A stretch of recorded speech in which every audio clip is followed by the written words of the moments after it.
assignment for Rolling Stone magazine in 1990 to document the roots of African music in Cuba.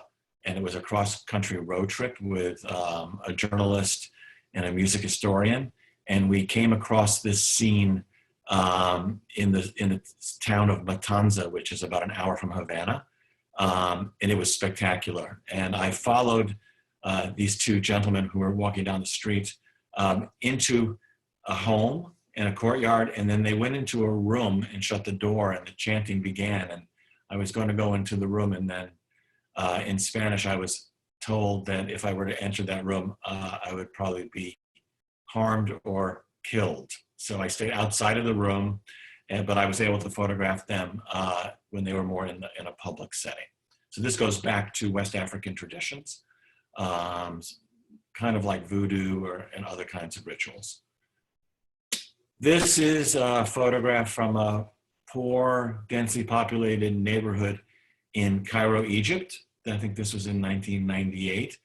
And this is trance dancing, where people gather on a Muslim saint day. These are Sufis, and they sing and they chant all day, and they dance in circles until they go into trance.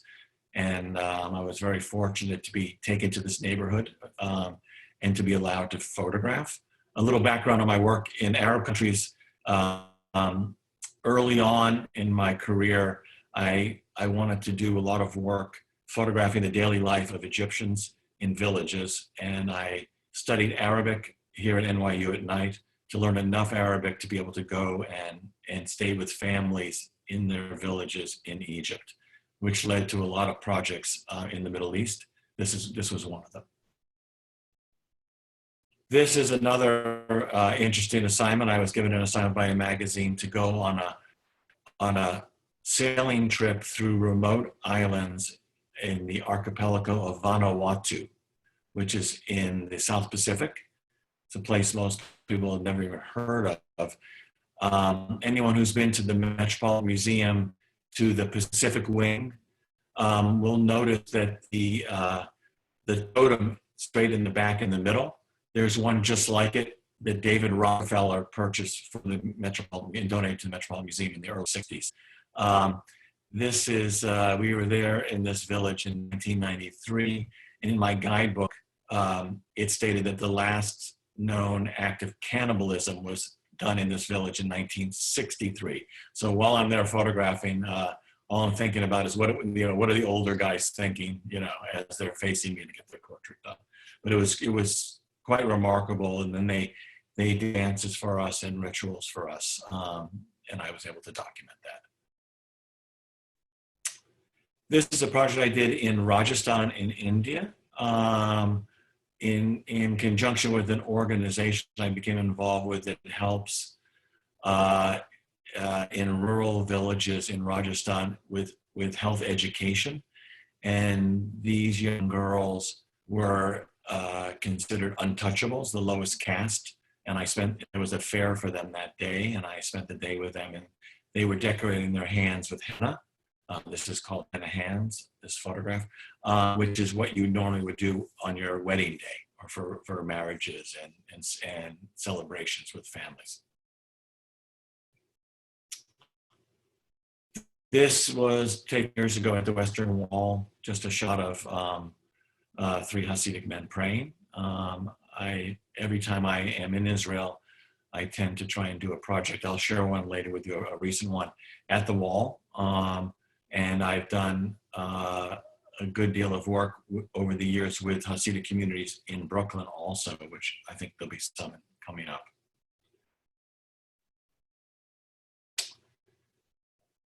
This was at a Muslim Brotherhood rally at the UN, led by Louis Farrakhan. So these are the bodyguards of Louis Farrakhan. This was in the 90s. I can't recall the date, but I was really drawn to the way they look and how retro they were, and especially the young man who's the third from the left really looked to me like a young Muhammad Ali, who became Muslim and part of this group during his lifetime. So I became involved with photographing different communities in the Hasidic neighborhoods in Brooklyn, and this was the Grand Rebbe of his name was Halberstam of the Bobover sect, and this was, I think, in 1997. He was still alive, and it was Lag BaOmer. And for some reason, I was always allowed to enter the communities and photograph without being told to stop. It was as if I was invisible. And this was a dance that I think he was probably close to 90 at this point, where he started to dance in a circle in front of all the members of his community. And I was in the circle with him, photographing and walking backwards as he danced around. And it made for a great series of photographs. This is in Bhutan, which is a Buddhist kingdom near Nepal and China. And I did a project about Buddhism on my own in the late 90s in Bhutan. And this is just called Monk, a bending monk. If you look to the far right here, you'll see a road here. And there's basically one road that goes across the country that skirts all of the Himalayan foothills and mountains. And I think between the monk, I don't know if you can see my cursor, and the road on the right, it was 30 miles to wend your way around. And it was a remarkable trip. And it was about capturing Buddhist rituals throughout the societies within that country, which is a very rural country.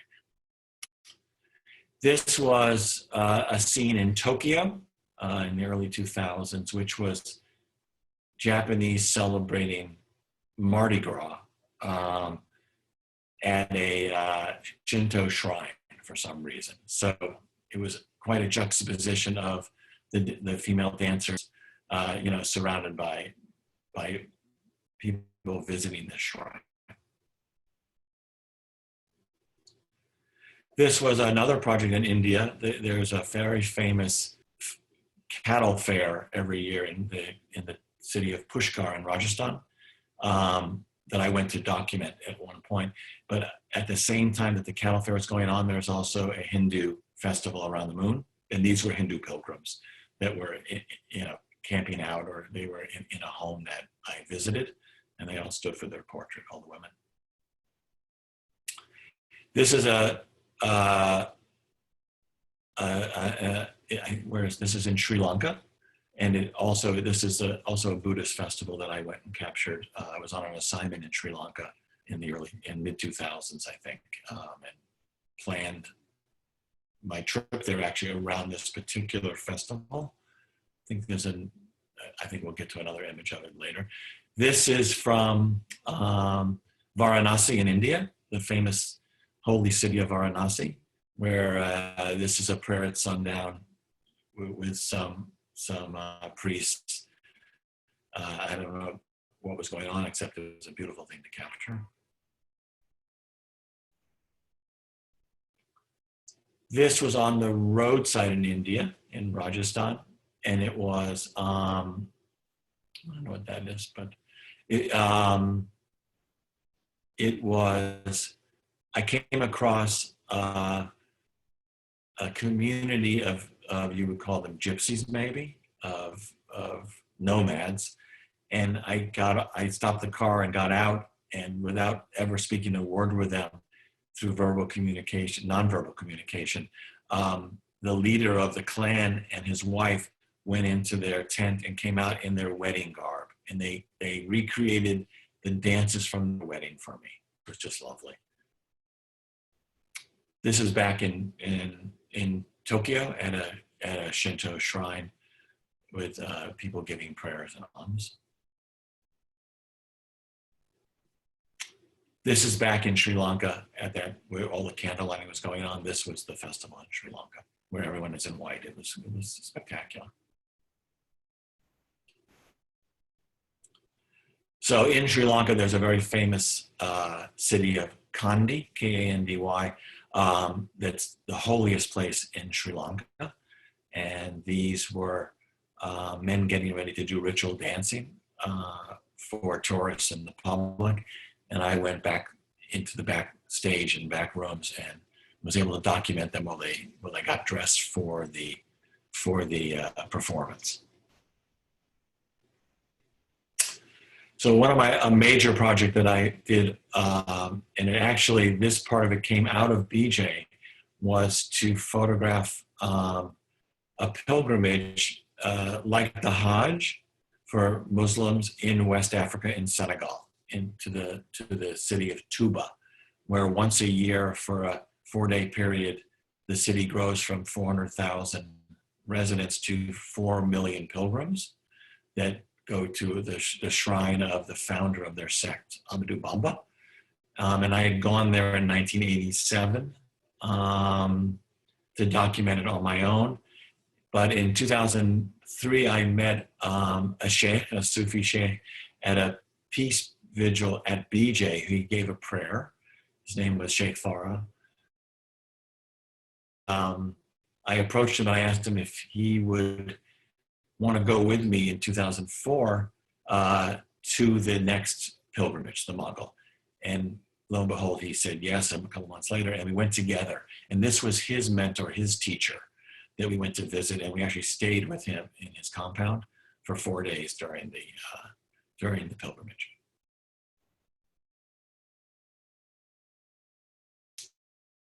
Visiting with Sheikh Faragai's family in the north of Senegal. They were giving that prayer. He was leading that prayer for the family. I think it's a very poignant and beautiful image. This is Easter Sunday in Madrid, which was quite powerful and somewhat scary from the cloaking and what was going on in the streets, but there were processions, and that's the scene from Madrid. This is from a city in southern Spain. I did a project. This is a particular festival in this particular city where they all dress up in handmade Roman costumes, and they act out the battle between the Carthaginians and the Romans. It's in Cartagena. It's a 3-day festival where everyone is in different groups, and some dress up as Romans and some dress up as Carthaginians. It's quite interesting. This is in rural Panama, which was, I did a project in many countries for an electric company years ago, where I was showing how communities use electricity. And this was in a community in Panama that they were serving. And it was for the inauguration of an elementary school that the electric company had paid to build. So this is from a small village, everyone dressed up and they were dancing.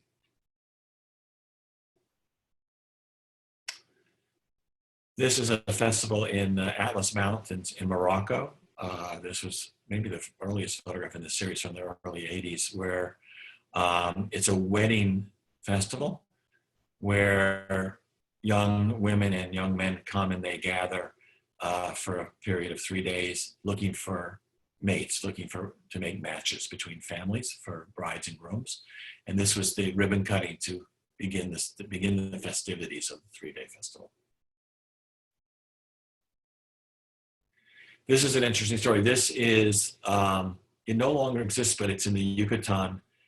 And it was an outdoor theater troupe that local villagers would go to and pay to sit in stadium seating to watch this particular village act out a year in the life of a village. So they would go through all the different ceremonies that a village goes through in the year, marriages, funerals, festivals, and just the daily life of what it's like to be a Mayan in a village. And it was performed for Mayan villagers. It was spectacular.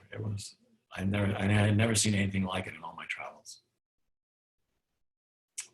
This is just a scene from Tivoli near Rome in Italy of a wedding couple. I just thought the background was spectacular.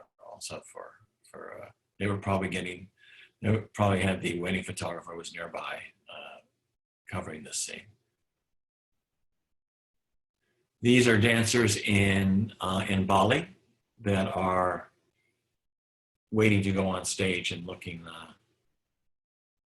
very unhappy to me, but maybe they're just resting. I never quite figured out why they look like this. This is Easter Sunday in Jerusalem at the Church of the Holy Sepulchre, which I've documented a couple times. And this is when I think it's the Greek Orthodox or Russian Orthodox group came out of the church and were marching up the stairs.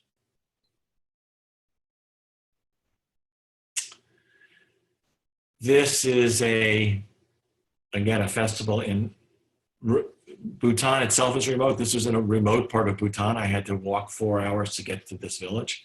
And I arrived right as this ceremony was going on. Didn't know it was going to happen. And it was in a courtyard, and it was a festival to commemorate the defeat of the Tibetan invaders by the villagers in this 300 years before. And the minute I arrived, there had probably never been a Westerner in this village. The guy in the front with his stick charged me and like hit me over the shoulder as a joke, and the whole village thought that was the funniest thing they ever saw. This is a Buddhist ritual in a temple in Bhutan with prayers going on.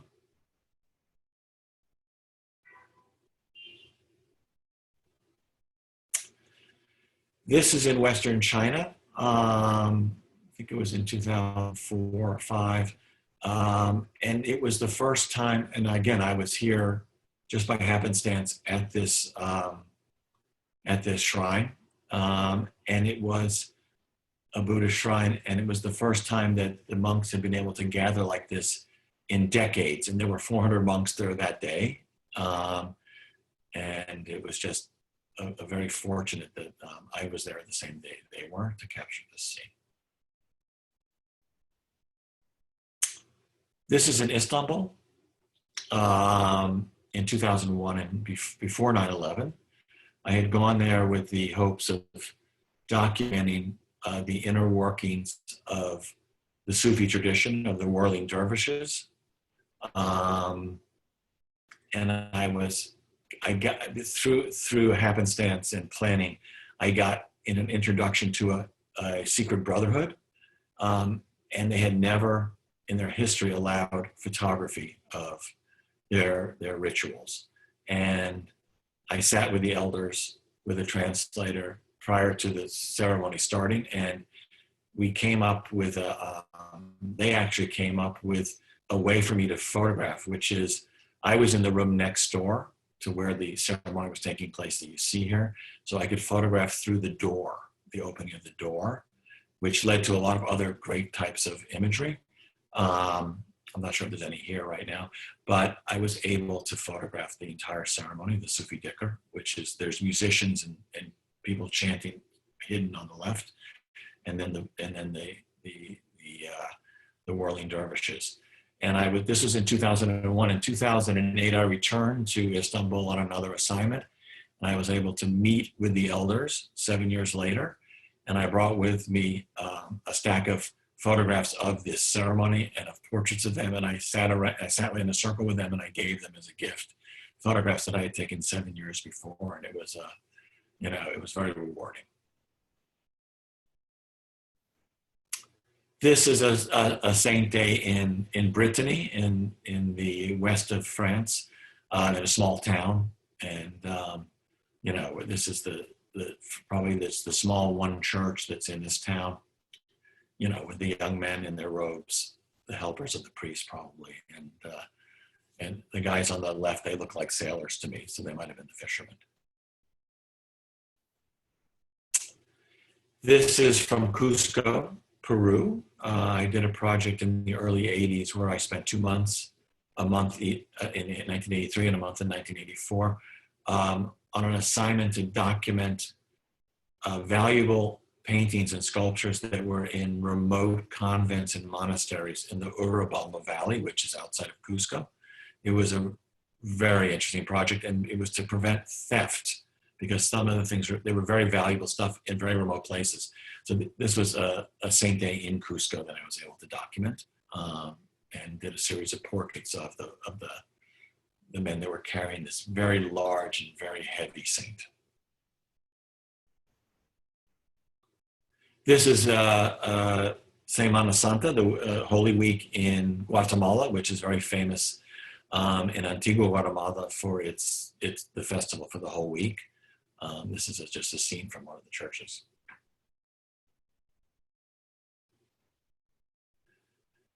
This is Torah in Crown Heights, and these are dancing Lubavitch. I was introduced to the community by a musician named, a klezmer musician now, Andy Statman. He's pretty renowned in the community and outside, because I was assigned to do a story about Andy Statman for Rolling Stone magazine in 1988, because he had transitioned from being a pretty renowned bluegrass banjo and mandolin player to becoming very religious and becoming Hasidic. So I spent a week with Andy Statman and a journalist, and he took us around to all the communities. That's how I was introduced to the different Hasidic communities in Brooklyn in 1988. And then I continued to go back throughout the 1990s on my own, you know, once I knew where to go and stuff. And this is in 1997, so this is 9 years later, but this is Lag BaOmer in Crown Heights. And what would happen is that the group would gather, they would start a fire, the fire department would come, they would all scatter, the fire department would put the fire out, would leave, and then they would come back and they would make it again. So it was quite an eventful, long evening. This is in the Gulf, a Gulf state of Oman, the Kingdom of Oman. And it's a Saint Day. It's not, I don't know what day it was, but it was when we were there. I planned to be there. This was again for the electric company. I was in Oman, and I was able to document a number of Muslim festivals in Oman, which is quite an interesting place. This is in South Africa. I did another assignment for a Rolling Stone magazine about the end of apartheid. I was there about a month before Nelson Mandela was released from prison. And it was a story about a white musician. He recently passed away. His name was Johnny Clegg. And he was very famous in South Africa and in Europe and known in the United States for playing Zulu music and writing songs of resistance. So it was really a profile of Johnny Clegg, but because we were with Johnny Clegg, we could go to this was in Soweto, and these are men doing in a Zulu huddle before the dancing starts, and they're chanting. And these are probably mine workers that are, housed very far away from their families while they work in the mines, and they live in barracks. Because of that project with Johnny Clegg, I met one of the band members, was a very renowned Zulu dancer, and he was a musician, and he was in the band, and I went up to him in Johannesburg in a concert setting, and I asked him if I came to his village after I finished the assignment in Johannesburg, would he be able to dance for me in traditional clothing, because on the stage they have some traditional clothing, but it's more Western. And it's a 4-hour drive, and he said, you could come, but I don't know what's going to happen. And what I did was I had somebody from the music industry took me there, and I showed up at Dudu Zulu's house, and I walked into his home, and he was playing cards with 3 men. This was at 3 o'clock in the afternoon. And I had arrived, and now I was his guest. And he was very wealthy for this part of the country because he was in a rock and roll band, really. So he had made good money, and he had 2 wives and 2 identical houses and many children. But he said to the 3 men, come back tomorrow at 3 o'clock, and David will photograph the 4 of us dancing. And the next day at 3 o'clock, word must have gotten out because 200 people showed up in costume, in ceremonial costume. and it turned into this huge festival that you would never have in Zululand unless there was a wedding, really. And my host, Dudu, had to feed and be a host to over 200 people, basically, so I could take photographs, which was great. It was a lot of fun. So this is Zulu warrior dances, and when you hear, if someone had ever seen these movies, Chaka Zulu or something, when the British were there, when you hear a group of the Zulu warriors, men in costume, chanting and marching, you hear them from a distance. It's riveting, and it probably scared the hell out of people hundreds of years ago. And they're quite a force.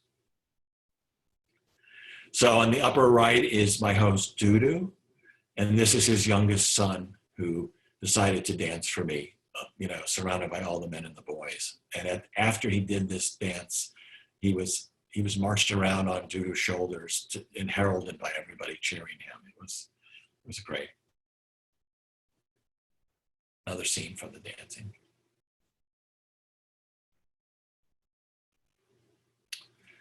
So this was one of the most remarkable experience I've had in Africa, or maybe anywhere, is I was in the country of Cameroon, again for the electric company.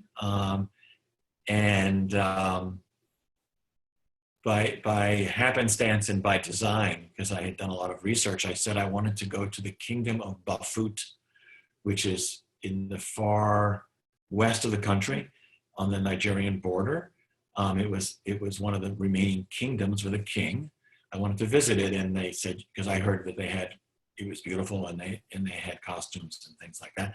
And I was told there's no way I was in the main city, and they said there's no way we can take you there. And it turned out that one of the executives came into the meeting at that point and said he was from Bafut and he would arrange it. So for 3 days I was guest of a king who is sitting on a throne behind me while I photograph in his court the court dancers and musicians that were performing, so I could see it and take photographs. And it was quite an event. This is in Guatemala, in the town of Chichicastenango. Again, during a festival. This was shot in the late 80s.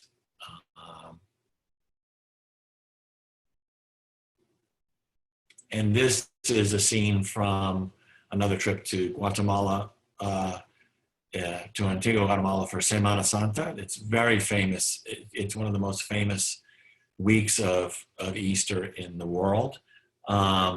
It's very known in this town that they make these intricate paintings on the streets with flower petals and powdered dyes. And they can be 300 feet long, and they spend all night making them. And then the processions each day march through the streets and trample them and destroy them, and then they're swept up, and then they make them again. So that's what was going on right here.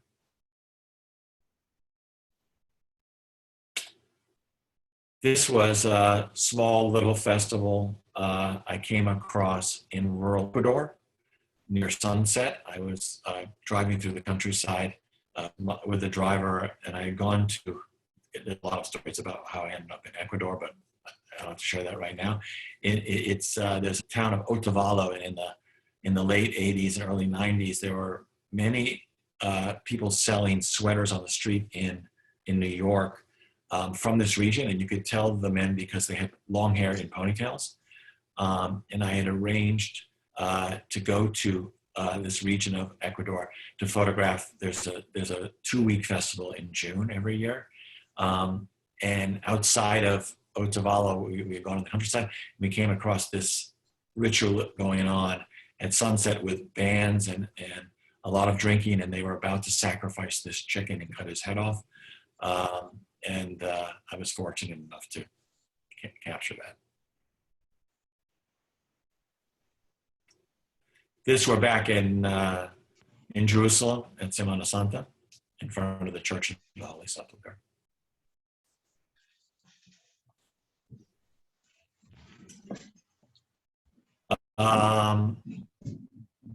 This is in India, actually. I was on a project again for the electric company in Odisha, which is a region in the, I guess you would say, the northeast part of India, which has a lot of tribals. They have a lot of tribes of indigenous people, and I was able to arrange to photograph two different groups. This was one group that did dances for me outside of their village. And I think this is the last image of this series, which is in the Urubamba Valley. This is a very strange festival where young men dress up as hooligans. They wear these hoods, so you don't know who they are. And they go around and they taunt and beat up people. And I mean, not seriously, but everyone's scared of them, and they run around, and there's music and a lot of chicha, which is the local brew. So a lot of drinking and celebration, but it's kind of like Halloween. Everyone is scared of these people. So that's the end of this group of photos. Does anyone have any questions? And I don't know if everyone is muted or what's going on, because I don't see anybody. So yeah, if you would like to ask a question, please unmute yourself. If you'd like to ask a question, you can unmute yourself. And maybe I'll just start, David, by asking, you've presented these incredible photographs of ritual from all over the world. And would you say, from what you've seen and documented, that there's any sense of commonality in ritual? Like, what have you learned about ritual as a concept or as an anthropological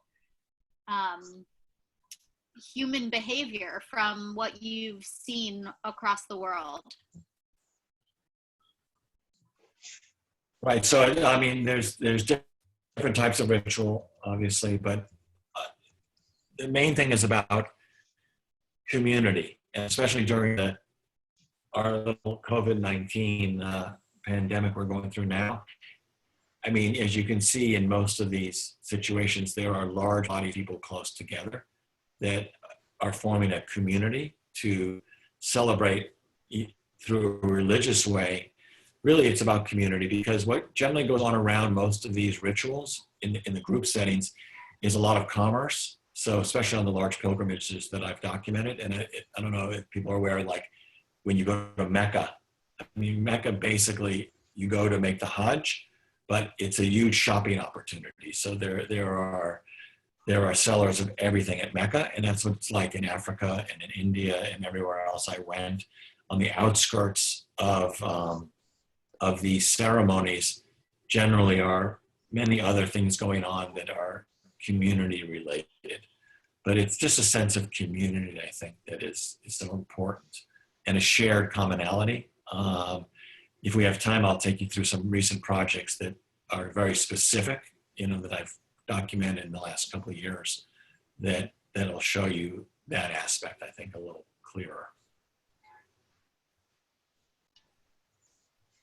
So should we go and look at some other photos now? I have a question. David, can you hear me? I can. I have a question. Can you hear me, David?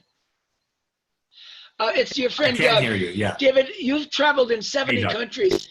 And what's amazing to me is that you are accepted in so many cultures that don't want to accept people from the outside.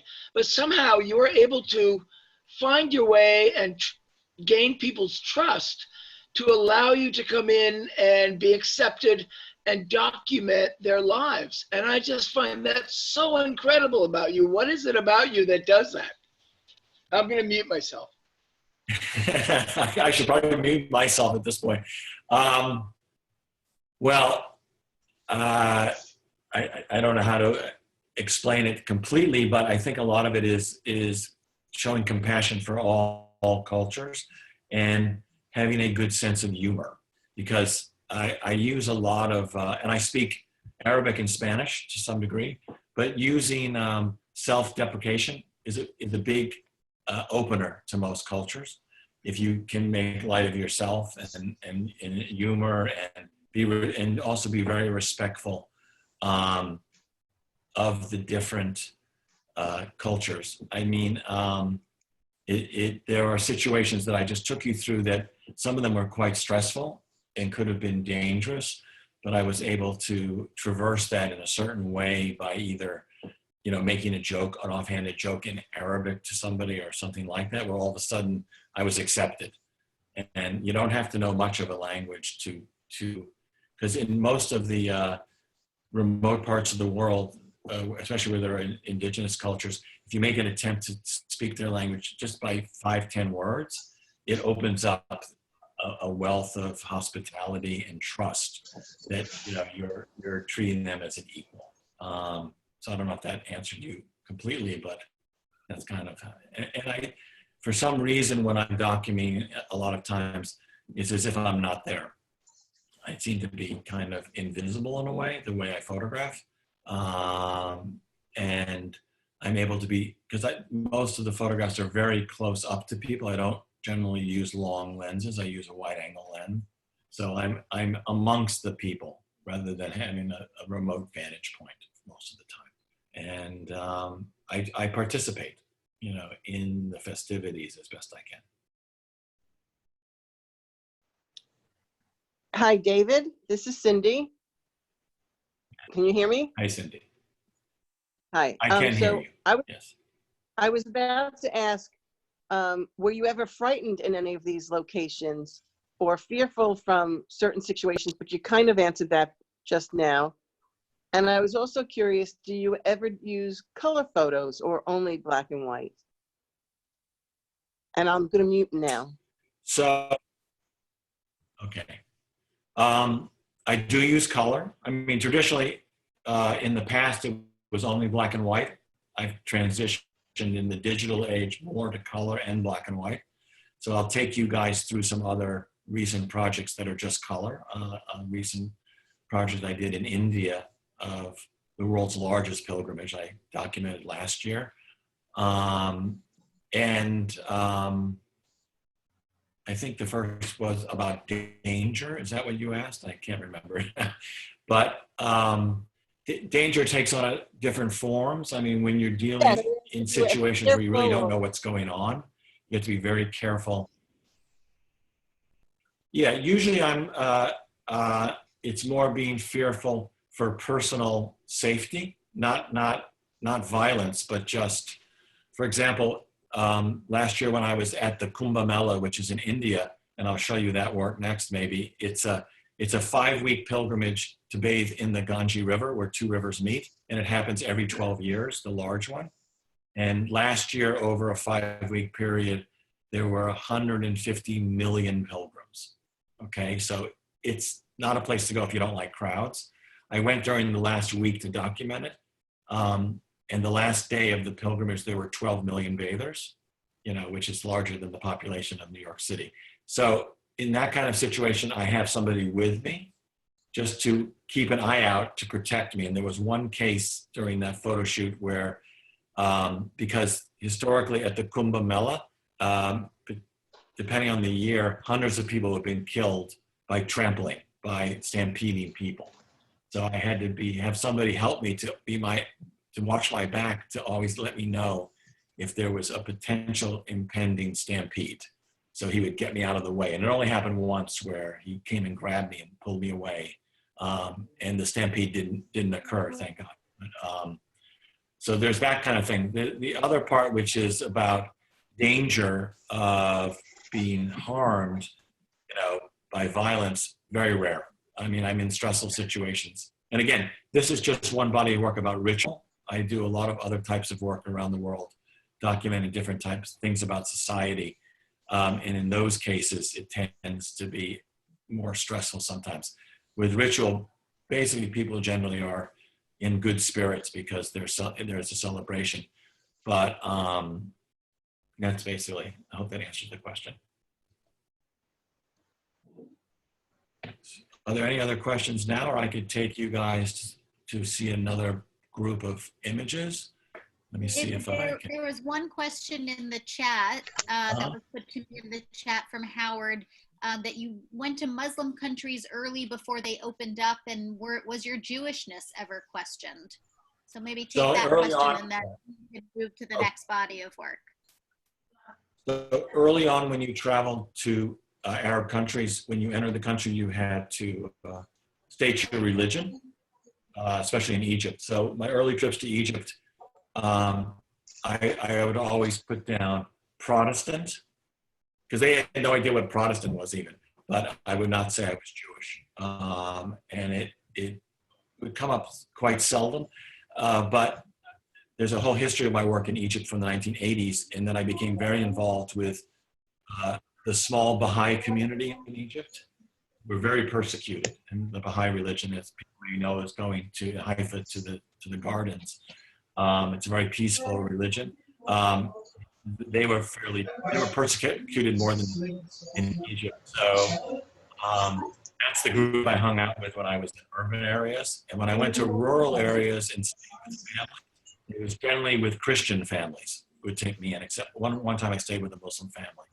But generally it was not brought up, because if you say you're Jewish at that time, they thought you were from Israel and they thought you maybe were a spy. So it was not great to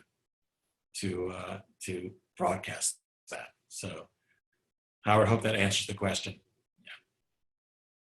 Yeah. I did, when I was at the pilgrimage in Africa in 2004, where there were 4 million Muslim pilgrims from all over West Africa and some Arab countries, and myself. I only saw maybe 4 Caucasians the whole week I was there, but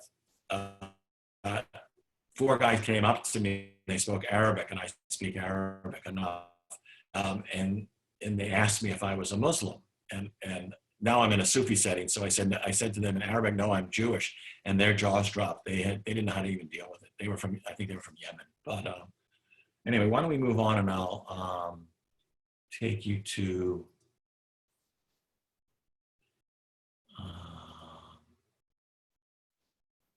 so we'll go through this was last year. So talking about color, this entire project I did in color. India is extremely colorful. So generally, I would photograph it in black and white, to be honest, because it's so overbearing.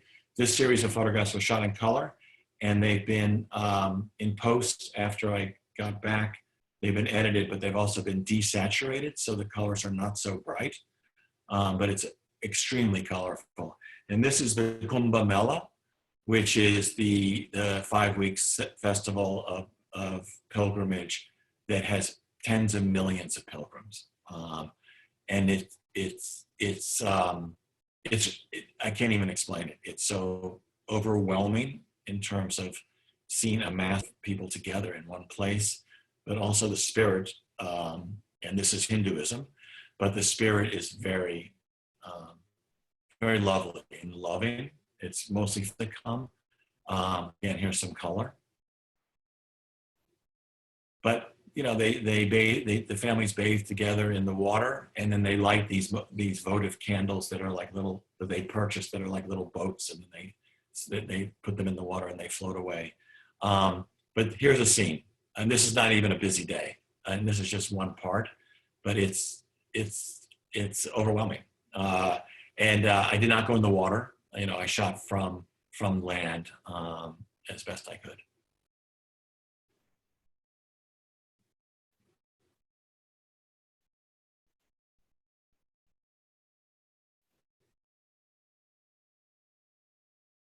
One of the challenges is how do you show the immensity of the crowds? How could you possibly do that? So I would stand in the middle of a roadway and have people just walk by me. And this is where I needed my helper to protect me physically, so people won't bump into me so much as I'm trying to photograph. People travel thousands of miles to come to this. This is probably, they were from one village, they had arrived. And in the busy days, the last days of the pilgrimage, they blocked traffic for 30 miles square around the pilgrimage site. So people were walking for days to get to the pilgrimage.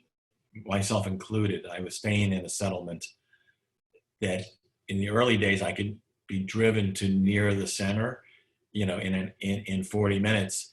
But during the height of the festival, it was, for me, it was a 3-hour walk, which I would start at 5 in the morning so I could be there at 8 in the morning by the river. And again, none of these are posed. I mean, there's no direction given. It's me at the edge of the water, with a regular lens, just doing portraiture, and you'll see in the background, the Army Corps of Engineers laid down 28 floating pontoon bridges just for pedestrians to walk.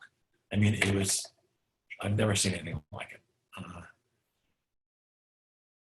This is a scene from up on the top of the bridge above, the tall bridge, of the bathers. And this is a scene of David, I'm not a sure number of the. I'm not sure if it's just on my screen, but I'm not seeing all of the photographs. It seems like there's a little bit of a delay, so we're not seeing the photos as you're describing them. I'm not sure if that's because David, this is Doug. We're just seeing the image of the girls with the basket. Nothing's changed. Really? Really? So I'm so sorry. you Someone want to should have told try me. maybe clicking some it's not. documents and backing up again. So what do you see now? I reduced it. Is it changed at all, or it hasn't changed? It's still the first image? Yeah, that's back to the the Halloween guys. Yeah. Halloween guys, back. It's the Halloween guy. So my screen is not being seen now. So I don't. Screen sharing has stopped. Okay, so I'm not a specialist. Let's see. Are people seeing my screen now? It's all Can someone black. tell me if does anyone hear me? Mine says It's all black. Now we're seeing it. Now we're seeing it. Now we're seeing it. Now we're seeing. We're seeing jars of pigment. Jars of pigment. Right. Okay, so I will take you. So I was explaining all of these pictures, which now do you see a family, or you don't see? Nope. Jars of pigment. Still the pigment. Okay, so the bandwidth somewhere is weak, so it's not allowing me to go through the slideshow because we're now seeing a there's picture of a another. man with his family. Man with his family. On the edge of the floor of the river.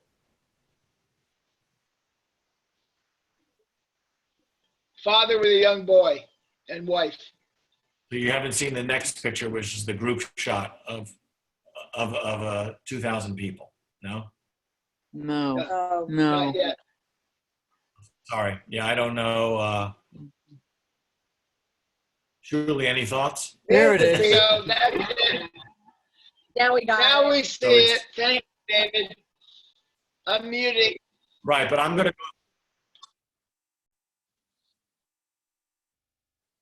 I'm not sure if the pictures are changing as I change them for you guys. We just Many get them people in the delayed, water. So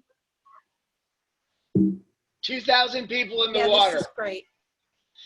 It's changed. No, this is Now a newer I have one. a baby. Man with a Yeah. baby with a bottom.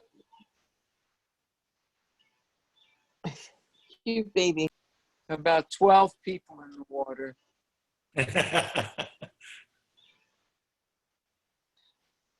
Man with a baby Again, with a bottom. It hasn't changed. Yeah. So, yeah, I don't know.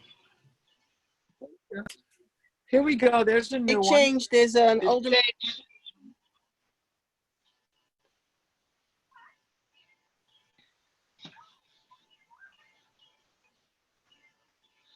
Older man with purple pants. Yeah, there's a huge delay. So, It That's Man changed in a already. red The next vest. picture.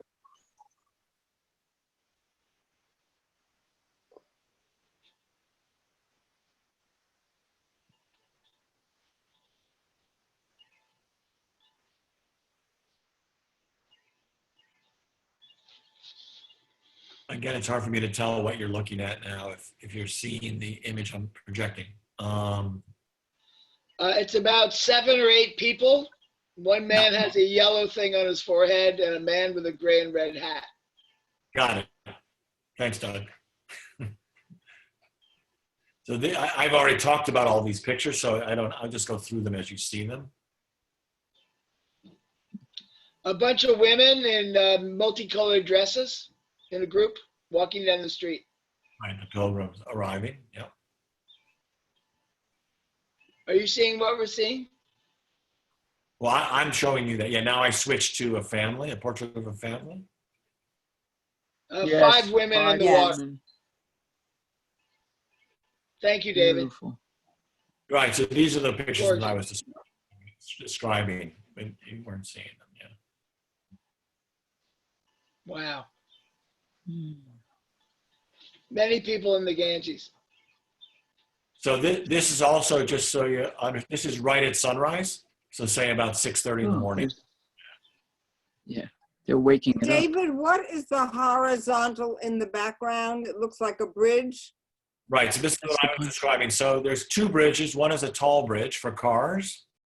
The other bridge is on pontoons, and it was built by the military just for people to walk on during the pilgrimage. And there's 28 of those. So it's how do in one day 12 million people walk around, and so there's all this planning that goes on for this pilgrimage. So you'll see, and I'll go very slowly now so you see the immensity of this of the amount of people that were there. I don't know if you see now the bird's eye view of about 500 people. No. Does No. the yet. There we Now go. There it is. do the pontoon bridges remain up permanently, or are they there just for the festival? They're only there for the 5 weeks, and then they're put into storage and they're used again for the next time. Thank you. David, this is maybe a really stupid question, but how safe is it to bathe in the Ganges? How is it polluted? Is it safe to people to bathe in? Yeah, in this town where the Ganges goes through, it was and it's also 2 rivers that are meeting. The water was moving very quickly, so I think it was fairly clean. I mean, you always think everything in India is dirty, but that's not always the case. In Varanasi, for example, the water is not clean. I mean, I've been there, and it's many people, and then there's people being buried there and cremated and all of that. This was open. I don't know if you now are seeing the shot of all the bridges. Do you guys see there's 5? Yes. Fabulous photo. Yeah, So Yes. this Yes, water, yeah, this water is probably hardly anyone's bathing here because it's not moving fast enough. So let me see. What are those things that the bridges are built What a on? Are beautiful those sandbags or something? No, those are giant metal containers of air. They're pontoons, basically. It floats. These bridges float when the water is higher. Oh, Mm. wow. So that's the end of that. Amazing. That's a short version of the Kumbha Mela. Yeah. Would you guys like to see anything else, or is that? Yes. Oh, yes. Yeah, so I'll show you.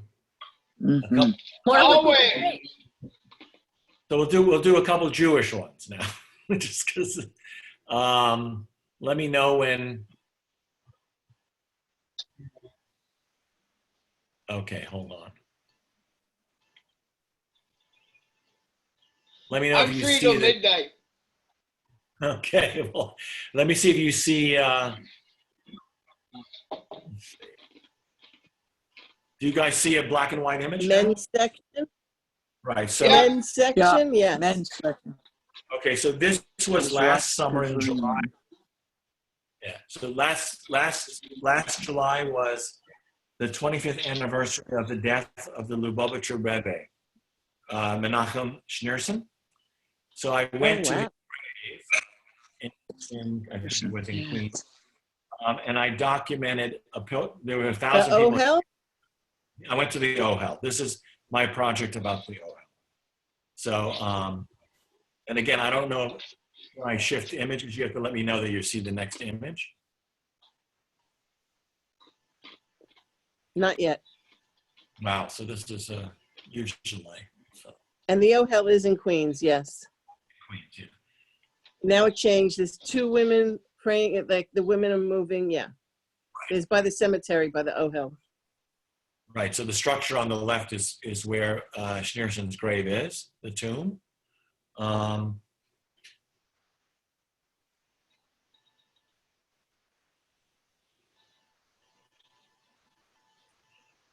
You said it was the 25th anniversary? It was only 25 years ago?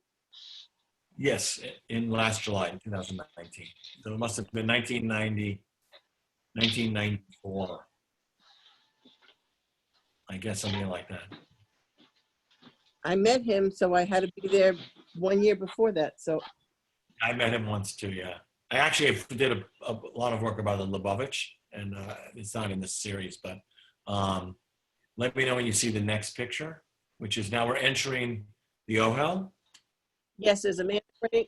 There's a man praying. Yep. There's 2 men. And then yes, then there's the One's next. I shifted to the next one. Now there's yeah, there's a lot of men. A lot Yeah. of men. This is the entrance. It's a bit crowded. Yeah. Yes. So this is just different shots. And I was able to get inside and crush between the men praying to document. And you'll see on You could feel how crowded it is now with that close up.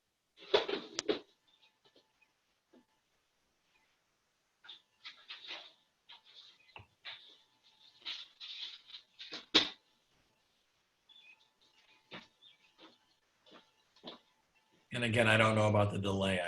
Otherwise we could go through these. Now you can almost see one man is almost looking straight at your camera in a really close up image with a white beard.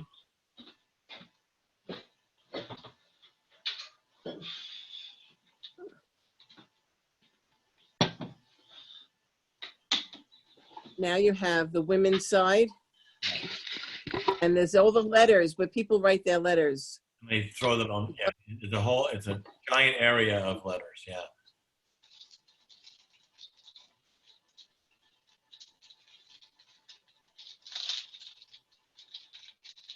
Yeah, they give you room inside the Ohel to write down things too, so you could bring it out to put it there. Now there's a lot of men standing by a wall.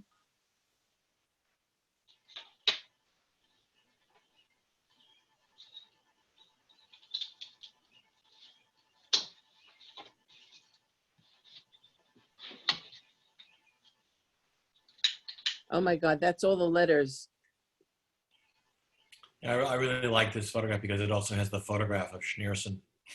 Someone had put in there, or it's a printed piece. Oh, there, yeah. Yeah. Yeah. So, I mean, we can, I mean, this I wonder what they do with all those letters. I don't know if they clean them up or if they, and then I walked at, I got there very early in the morning, and I did my documentation. And as I was leaving, a young Hasidic Israeli photojournalist came up to me with his cameras, and he said, I just flew in from Israel, 2 days ago, and they're not allowing me to photograph. How did you get to photograph in there? How can I photograph? And then at that point, guards came up to me and said, it's forbidden to photograph. And I said, well, I already finished my project. So I was very lucky that I got access to document this. David, what did all the letters say? What was your the cameras gist make of a lot all of the letters? noise? Sorry, there's an overtalk. The letters are probably, aren't they wishes? Or maybe they could be people asking for a wish. Is that correct? And someone can correct me, but that's when the Rebbe was alive, you could line up and go to his synagogue, and and he would give every person $1, and you could ask him a question, you know, ask for a wish. And I think that's what people are doing here, is that they're similar to when you go to the Western Wall in Jerusalem, you can make a wish and fold it up or a prayer and put it into the cracks of the wall. That's the next project I was going to share with you, was called Cracks in the Wall. But, you know, it's you know, this is New York City, so this is great. You know, that there's a lot I can do right in the urban area here. So I think I'll move on, because this is, since the system is not working great with showing imagery, I'll go to the next project.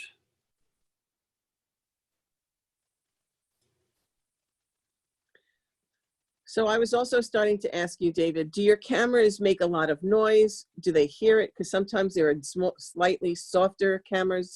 The cameras I use now make noise, and I can make them slightly less noisy if I want to. I rarely do. I'm not, when I'm photographing, I'm never being sneaky. It's front and center. I have a large camera. It's not like I'm hiding. Right. So I become part of the geography of the scene for some reason fairly quickly.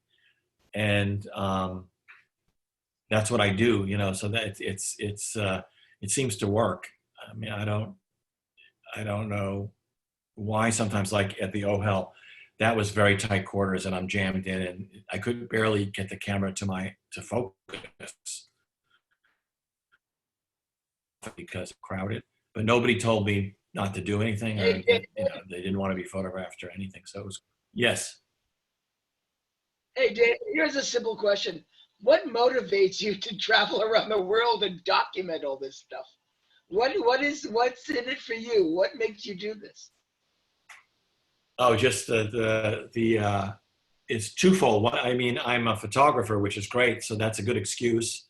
So I have something to do when I go around the world, but it's also, it's an entree into exploring and visiting other cultures. I've done this my whole life since I was a kid. So it's just, I learn a lot from other cultures, and you learn a lot about your own culture from visiting other cultures. So it's in that way, it's also twofold. And I really love being with people, you know, all types of people. And, you know, be that as it may, whatever people think, basically people are good everywhere. And it's really sad to see the world so disrupted right now, especially in our own country. But by and large, people are good. I don't know if you guys see the first image of the next project that's up. That's with all the wall, the cracks in the wall? A series I did, it's a time-lapse series. I shot the wall over a period, cracks in the wall over a period of 1 hour as the sun came around the wall. And these are prepared to be made into very large prints for exhibition. So you will be able to read some of the messages on the paper when they're large enough. And, you know, I thought, and generally they're time-stamped by when they were taken. So that in an exhibition, there would be a timestamp. You know, the title would tell you exactly what time of day it was photographed. But, and again, I would go through these fairly quickly, but I don't know what you're seeing. I went to the second one. This is the second one. This is where you could see a tighter shot of the papers in the wall. It's a little more dense, a little tighter in. Yeah, and then I'll just go through them because some of them you can start to see words or and then at some point you start to see the sun come around and hit the rocks, which is quite beautiful. Where is this exhibition going to be? It hasn't, no place yet. This would be I have a nonprofit in the arts with a partner, and we're doing exhibitions in museums. You know, we're proposing exhibitions to do in museums all over the country, and we have two have been selected so far, but this one has not been selected.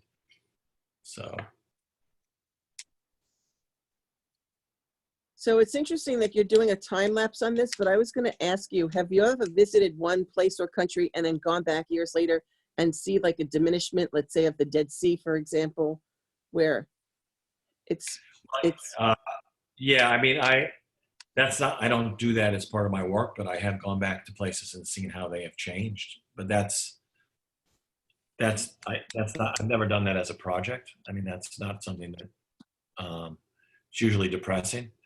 So usually gone down, not up. I have gone back to places like I just went, another project I'll show you if we have time was in Mexico last year for Semana Santa in a remote village in the Chiapas in the south, and I hadn't been there in years, and I went back, and that was great. But again, I'm going to probably go forward now just to show you one of the ones in the sunlight, and then we'll.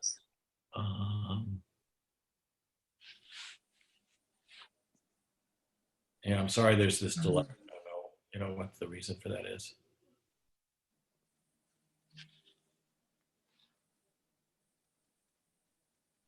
So the image I have up now, there's sunlight starting to come around onto the wall, and starting to strafe the wall, and it's quite beautiful. So how early in the morning did you start this? Now this was probably at 10 o'clock. It wasn't, and again, this is a project that was created not in advance. I was there, and I started to see this, and I did it in the moment. As I was this is amongst documenting other things, bar mitzvahs going on, and other events around the wall. This is just one aspect of what I photographed on this trip to Israel. So,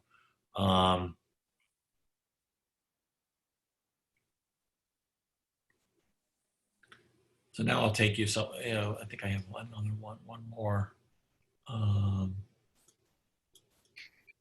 So David, let me suggest that we close with this. First of all, it's a beautiful beautiful set of photographs and very stirring.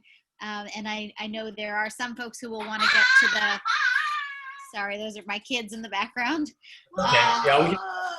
Some folks who want to get to the Sfirat HaOmer, which starts at 8:30 in just a couple of minutes. Okay. That's fine. I'll say, I want to say thank you. Even with the technical difficulties, the photographs are just so extraordinary, and having you take us through them and give us a window into all of these worlds, particularly at a moment when we can't really do that ourselves, in terms of travel, it's just marvelous and really, really uplifting. And I love what you said about your core belief that people are good and the world is good, and your art and your projects really give us a sense of that. So thank you so much. Thank you, everybody, for joining. Thank you, David. Thank you. Next Beautiful. week, Love you. next week we'll have the next in our series, and Miriam Abramowitz, who I know was here tonight. I don't know if she's jumped off already. Miriam Abramowitz as a roadmap, aesthetics and spirituality as a roadmap for the soul. So please join us next Tuesday. And again, David, thank you so much. Have a beautiful evening, everybody. Stay safe. Thank you. It was really beautiful. Thank you. Thank you, David. We love you. Thank you. Gorgeous. Really gorgeous stuff. I love those guys. pictures in Mexico. Someone asked if you have a website or books, David. Someone